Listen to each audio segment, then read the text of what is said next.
ഞങ്ങളുടെ വീടിൻ്റെ അടുത്തുള്ള അമ്പലത്തിൽ പൂരം മുളട്ടുന്നതാണ് കേട്ടോ. അപ്പോൾ അവിടെ നിന്ന് നിറപ്പറക്കി വീട്ടിലേക്ക് വരുന്നുണ്ട്. അപ്പോൾ മുറ്റത്തൊക്കെ ചാണകം തേച്ചിട്ട് അണിയൊക്കെ ചെയ്തിട്ടാണ് കേട്ടോ നിറപ്പറ എടുക്കണത്.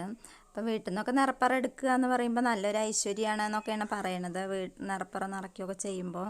അപ്പോൾ ഇങ്ങനെ അണിയാനൊന്നും എനിക്ക് അറിയില്ല. അപ്പോൾ ഞാൻ അമ്മോടൊന്ന് വരാൻ പറഞ്ഞു. അമ്മയാണ് കേട്ടോ അരി മാവും കൊണ്ട് ഇങ്ങനെ ചെയ്യണത്. പച്ചരി അരച്ചിട്ടാണ് ഇങ്ങനെ മാവ് കൊണ്ടാണ് ഇങ്ങനെ ചെയ്യണത്. ഇതാണ് ഫൈനൽ ലുക്ക്.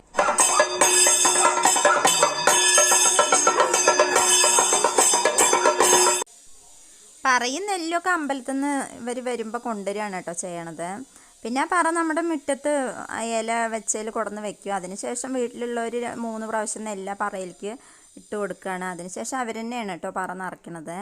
പിന്നെ അകത്തൊക്കെ കയറി അരിയൊക്കെ എറിഞ്ഞ് പിന്നെ നമ്മളെ വാളും കൊണ്ട് അനുഗ്രഹിക്കുകയൊക്കെ ചെയ്തിട്ടാണ് വെളിച്ചപ്പാട് തിരിച്ചു പോണത്. അപ്പോൾ നിങ്ങൾക്ക് ഈ വീഡിയോ ഇഷ്ടപ്പെട്ടെങ്കിൽ എന്നെ ഒന്ന് സപ്പോർട്ട് ചെയ്യാൻ മറക്കല്ലേ.